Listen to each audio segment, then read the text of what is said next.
This is the Global Podcast Network, where executives and professionals connect, share, and inspire. Stay tuned for the conversations that drive success.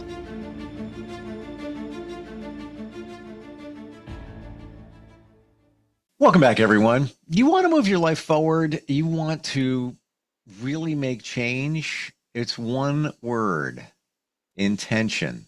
The intention you put into everything is what's going to propel you in the right direction. What does that word even mean? Let's break that down. Let's talk about that today. I want to describe who she is and what she does, but I find challenged in doing that because she does so much. She's a psychic intuitive. She is an energy healer.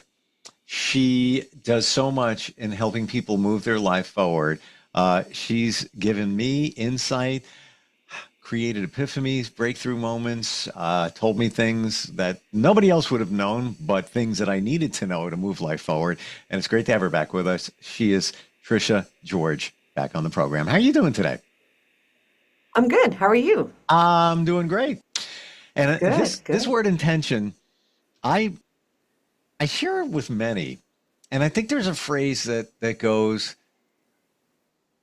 attention, then intention. Attention, then intention, where you have the attention of what you want to achieve and the direction you want to go in. Now you need to put the intention in, be intentional, and make it happen. How do you describe that word, intention? For me, I guess intentional, you have to set the intent, right? There has to be a purpose. There has to be something that you're trying to attain or receive or gather. And you can set intention into anything. You know, it can even be an inanimate object where that's holding the intention for you, if that makes sense, because it's in a way, it's holding a lot of information, a thing, right? So say it's a marble or a stone or, you know, a crystal, whatever you want to call it. You can set the intention and actually take your thoughts and your beliefs and set it into this tool, let's say, and allow that tool to work for you. What is the difference, based on what you just said, because I think I might be crossing a little bridge here, the manifestation bridge. What's the difference between setting the intention and then manifesting something? Or are they very closely related? I think the intention is very closely related to manifestation, but you have to have it at 100% or greater. So you can't have it at like 99% or 60% because it won't come into fruition. When right? you say it, you're referring to what? It could be anything. It could be the creation of a car. You can't have a car at 60%. You know, you can't have. But are you referring to 60% intention or manifestation? But, well, you have to set the intention to have it. And then that has to be at 100% or greater in order to manifest it at 100% or greater. So I'm getting a picture now. You set the intention for what you want. Let's say it's that really cool sports car. You set the intention for it, but I guess the next step is the manifesting of it, because the manifesting is believing it is coming your way, or it's here, it just hasn't shown up, right? Yeah, and it's not even believing, it's knowing. Thank you. It's knowing. Because when you believe it, I believe I could get it at some time, maybe, right? Believing is like not 100% to me. Knowing is 100% or greater, you know? So if I want to get that sports car or I want to create that or manifest it in my space, I'm going to know it's coming to me. I might not know how the universe is going to bring it forward, but I know it's coming. So I can already live as if I'm already receiving it. But that isn't the intention. The intention is, it's almost like let me try and explain this. It's almost like the intention is the spark, but you need to put something on the spark, the fuel, and that is the manifesting of it. Yes. Because it starts the ball rolling, right? It gets us to move towards the manifestation or the creation, or just by setting the intention of having to know that you're going to have that car. You really let go. You can kind of relax. because you're not really worrying about the manifestation part. You already set your thoughts and feelings sort of out to the universe. So it's going to come in some way, shape, or form. It could even be, depending on your intention, right? It could be like the next car you rent could be a sports car. Mm-hmm. Yeah. Simple as that, because your intention was there, but did you fully intend it?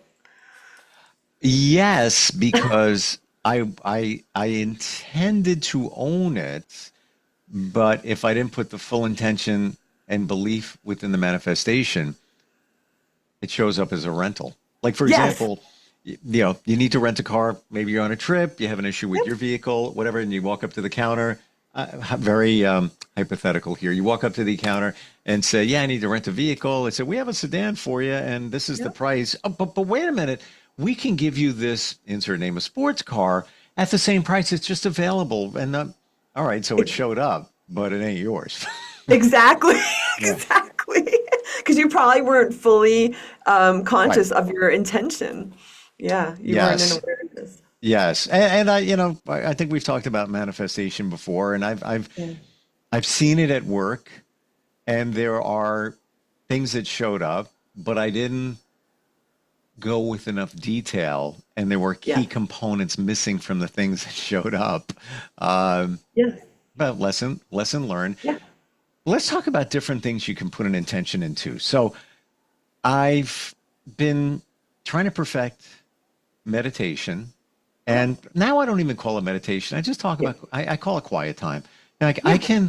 I've gotten to the point where I could just close my eyes and just go somewhere. And Yeah. it's honestly beautiful. Like it's almost like I've got going to home base where I can Yeah. think, maybe get a little clarity, peace, relaxation, but I can do it like that. Right now, I just close my eyes and I could, even while we're together, I Yeah. can go there, if you will. Yes. Now, I've heard that if you're going to go there or meditate, you need to set an intention for it. Not necessarily. For myself, I like to go into the meditation, or let's just call it a safe space, right? Where we're in our environment and our space, Beautiful. we're having that, but we don't necessarily have to set the intention that something's going to come out of that. Mm, Like we can have that mindfulness, or, like I meditate in the morning, usually on a hike every morning, and that's a movement meditation in a way. So I'm present, I'm in my own space, I'm in my own energy field, but I'm also in communion with the earth and the world. So, and I'm having that, and it's a really beautiful experience to have, but we don't have to necessarily set an intention. We can set ourselves up to have an experience instead of intention. how's that different? Because experience, we're allowing things to come to us. So say that there's maybe it's an ancestral being that wants to come in and say hello during your, quiet time. They're going to actually have permission because you're allowing an experience. You're not setting the intention. Say your intention is to kind of quiet your heart, to soothe your, your stomach area, your first chakra. That's setting intention. You're purposefully doing work during your quiet time. But if you allow yourself to have an experience, you might close your eyes and you might have a spirit guide come in, you might have an ancestral guide come in, and they want to share information with you. Or if you're having that quiet time while you're walking in nature, you might find a symbol or sort of like a little gift from the universe. And that might be in the form of a feather, maybe a quartz crystal, something someone left on the trail accidentally. And that's happened to me a number of times where I find these Hmm. gifts along the way. Would you say that whatever is going to show up without setting the intention for the safe place, meditation, you want to call it that, whatever's going to show up is supposed to show up. So that's why you Yeah. don't even have to set the intention for that.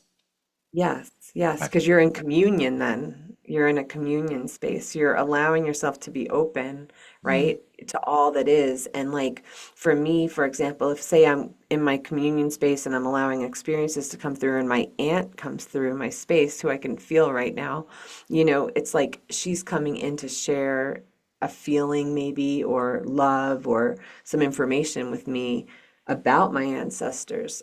And I need to hear that on the subtle level because we have senses. We have our ones that we're used to, right? Touch, taste, smell, hear. But we also have our subtle sense perceptions that can actually, when we go in and quiet our space, we can actually feel subtle energy actually coming towards us. And if we listen closely, we get a lot of information. It's actually pretty noisy, even in our quiet space. Mm. Well, you know what? That's where the intention is. Yeah. Intentionally quieting things around you. Yes. So that, I guess that's where the intention needs to be. Yes. What about some of the other things that we can put intention into? We can put intention into relationships. That's kind of a sketchy one sometimes because we can set the intention that we want a relationship, right? But we don't define what we're seeking. So sometimes we can, really get into a relationship that explodes our life, right? It's like all of a sudden we've had a 360 and we feel like the rug got pulled out from underneath us because we didn't set the proper intention for the relationship. I always say with relationships, pick 5 things and 5 things only. And what are you going to intend to give to this other person? And what do you intend to receive? Because Is it a 5 and 5? I like 5 and 5 because I know people that make like pages of lists, right? They're going to do this, they're going to do that. And I'm like, who's going to fit that bill? It's like a perfection picture. I'm like, why bother? I'm like, have your 5 elements that you intend to actually give someone, that you can actually provide to them, and be authentic, right? And then 5 things that you want to receive from that person. And it's nice and easy because 5s, it's easy. It's on your hand, right? It's with you all the time. So it's easy enough for you to actually have those elements without creating a paragraph or story or a narrative. But relationships, so many people intend to have a relationship and all of a sudden they could meet that person and they fall in love like instantly, right? But they don't realize that the guy is married, has 2 kids, goes, vice versa. It can go either way. But they just intended a relationship, but they didn't tell the universe what kind of relationship they wanted. But isn't that now aren't we walking down the manifestation road here? Yes, but you need to give some information. You have to give a little bit of information. You have to have a little clarity. Mm. And Awareness, consciousness, right? What you're talking about was me, and the one thing I did not, I assumed came with the package of the person was the emotional availability, and that wasn't part of it. Yeah. I just assume, hey, this is what I'm looking for. This, all perfect, all there, fantastic. I just, I guess I assumed that emotional availability would be there, and wasn't. I guess I wasn't intentional about being specific about all of those things. Yeah. Yeah, because we're thinking that we can just have it and it's going to show up and it'll be perfect, right? But it's like, how can we actually manifest it where it actually serves both individuals, right? Because a relationship's not one-sided. There's always 3 people in a relationship all the time. There's always Tell us, what do you mean by 3? There's the you, the other person, and then you have your own set of energy fields. And then what happens is your energy fields mesh into a third person. So the third person or the third entity is the relationship. It has its own set of chakras. It has its own auric field. I need a moment. It connects. We're connecting, right? We're connecting dots. We're connecting little beings together, and then we're creating a third that sits right in the center. That's basically what we're doing because you're sharing information. You're courting, right? We court people. So we're constantly feeding information back and forth, but there's sort of a homeostasis within a relationship that creates that. I'm on your page, and it makes a perfect sense, but I haven't sat with this and never considered it. Yeah. And whoa, it's almost you court someone, then you court with them. Yes. So let's go back over that because this applies to pretty much any relationship, I would imagine. Any business relationships, family, everything, intimate relationships. Okay, so person A, person B, they connect. They connected because they have similar goals, maybe Yeah. likes, whatever it might be. Yeah. So the connection is formed. Now, between them, they have formed a certain type of energy Yes. that exists between them. And Yeah. they're, and just tell me if I'm wrong in any of this. And they're both pulling from that energy. They're working with that energy that unique, very unique energy that they have created. They're working with that. So I would imagine they have their own energy, person A, person B, but they've created a whole new energetic entity between them that they're feeding off of. Would that be it? That you're engaging with, right? Like you're communicating through that. You're not necessarily feeding, because feeding is like taking away. Okay. That you're creating a new being where it's like you're bringing your energy and the other's energy together to create a new energy field, which is relationship. It's like, say it's like Tony and Sarah, so Tone Sa, might be the middle of it, right? It's half of Tony and half of Sarah. So they come together, and it's almost like the median in a street or in a road. The roads are going two different directions. You're allowing your partner to have their own life and you to have your own life, but you do meet in the middle somewhere in that median. The median attaches to both sides of the road. Same with the river. So let's look at it. Person A, person B, they come together. It seemed like it was a good idea. And then things just aren't working the way they both anticipated. Yep. What is going on with that unique energy that came together, was created? It could be where, so it would depend on the circumstance, but say person A was not in full integrity and they weren't authentic. So they came into the relationship, they pretended to be something that they weren't, right? And they wanted to sort of absorb more of the relationship energy through codependency or conditions or contracts, right? Where they want more out of that other person. So they start draining the energy field from not only the relationship, but from person B.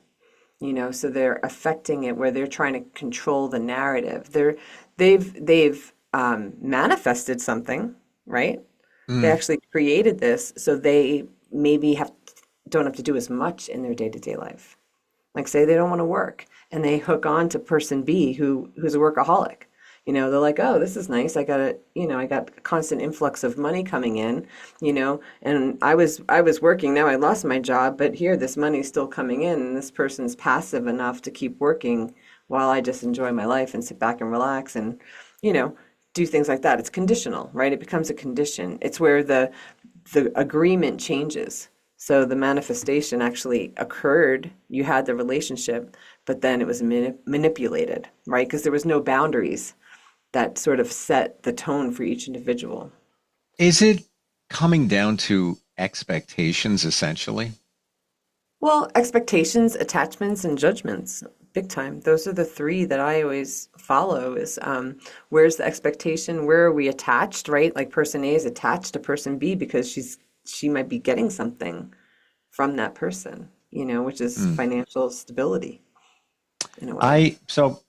Yeah, even in a business situation, and I recently made some changes on a side project, but connected with somebody, and it seemed like we had the same vision. So we worked on building something, and then things started looking differently. And I started seeing, well, that's not what I'm feeling, Yeah. and vice versa. But maybe it was the expectations because I had different ones than apparently the other person did. So I wonder, I look back at that and it's all good. But I just wonder why it didn't work. But I think it's also expectations. Like, you verbally talk about things and how it's going to be, and this is going to be great, and we're going to work on it, da, da, da, da. And then you did it, and it's like, well, that's not really the way I'm seeing it, and you're not seeing it the same way either. Well, yeah. Yeah, it's not holding water because there's no contract. There was no boundary made, right? So say the two of you actually created a boundary that created separation between each of you and where you definitively wrote down what was going to occur, right? Okay. So does it come down to that? Obviously, in a personal romantic relationship, I don't know if that is practical to say, all right, well, hey, All right. What are you expecting to get out of this? It's great meeting you, by the way. What are you expecting to get out of this relationship? I don't write these things down. Go ahead. Go ahead. I mean, Yeah. I don't think Yeah. that's. I think that might be uncomfortable. Certainly in the business situation, should have been, and that was my lesson. That's my Yeah. universal lesson in the past year or two. Life lesson also, Yeah. very, very important, is I just assume it's got to Yep. be it's got to be documented, and I may, shake your hand. You got me. Full honesty. There it is. That doesn't work.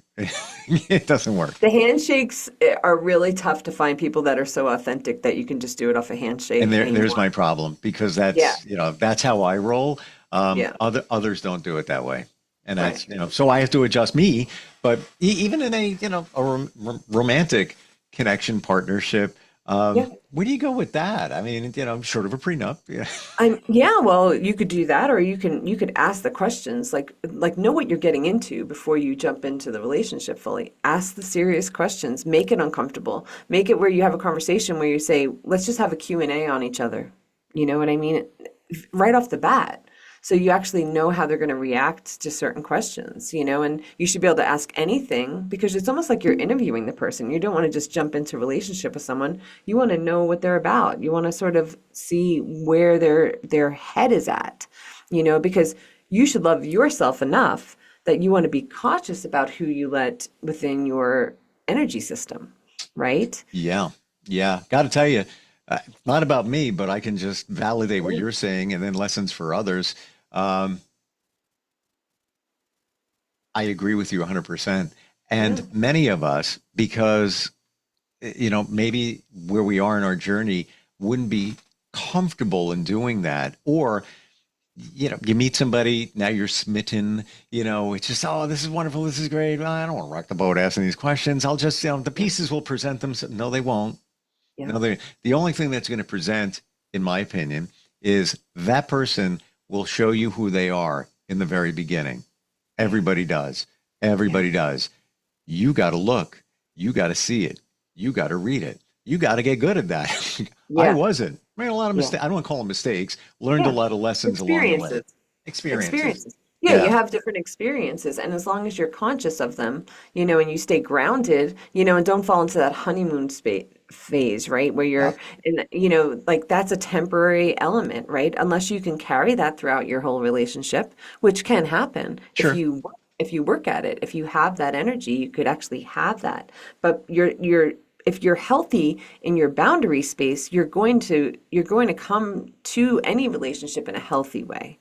Like, how can I serve you, Steve, for example, and how can you serve me? And how can we create a balance that's good for both of us, where no one feels like they're being inauthentic, and not come from like elementary school or middle school energy, you know, So which, two things here. Um, it almost sounds uncomfortable, even in a romantic partnership, to even say or think, what am I giving you? What do you got for me over there? What are you giving me? But it's the yeah, truth. it's the It's truth. it's the reality. Yeah, Maybe we don't want to, it sounds like a little dirty, but yeah, no, why are you engaging with somebody else? Because yeah, you want something and you want to give them what they want. And if that doesn't work, this whole thing doesn't yeah, work. And I find it interesting. Before we got on here today, Tricia, you said, now why don't we talk about intentions and boundaries? And I'm like, well, we'll put the boundary thing over to the side. And if we get to it, we get to it. We yeah. got to it organically because it fit. Now I understand it. Yeah. Yeah, yeah, yeah. I don't know how many people I read where they are in a relationship and I'm like, did you ask the question? Like, for example, are they into polyamory or are they monogamous? That should be one of the first questions you ask. If you're wanting a monogamous relationship, right? You're setting a boundary. And if they say polyamory, that's okay. It's okay to have that. It's okay to be that. But did you communicate? Did you actually ask the questions, ask the right information, you know? Hmm. And it's okay either way. There's no judgment, right? You're Right. not judging. Yeah, But yeah, yeah. And if you don't ask the question, you may get very surprised at some point yep, because then yep, the other person might pile it on. "Ah, guess I don't care. So I'm going to be doing my thing. I'm not even going to tell them I'm with, other people, whatever it might be. And yeah, that's Exactly. it. When it comes up, it comes up. But that might be a harsh wake up for somebody else. And Yeah. I learned so much. I learned so much with you. Whoa. Yeah. Amazing. But this is what you do with energy work, healing, transformation. How do we find you? I would say the best way to find me is my website, which is energyworkandhealing.com. I have a Spotify channel, YouTube, and I did write a book, which I'm excited. So that's kind of fun. So I always forget to talk about that. What's the title of the book? It's Beyond the Seven. So it's about the chakra system. It's actually about how I perceive it and how I see it. And interestingly, when we had a session together, I've always believed there was 7 chakras. Yeah. You were going above, like is it 12 you work with? I work with 12. There's 114 though in our body. Yeah. So yeah. But you were even, you were like a couple of chakras above the crown chakra. Yeah. When we were working together, which, kind of fascinating. And I have to say, good stuff came from that. Good stuff came from that. Amazing. That's great. Thank you for today. Of course. My pleasure. Lots to think about for all of us. Yes. Setting the intention. All right. Yeah. Appreciate it. We'll talk soon, okay? All right. Take care, Steve. This is the Global Podcast Network, where executives and professionals connect, share, and inspire. Stay tuned for the conversations that drive success.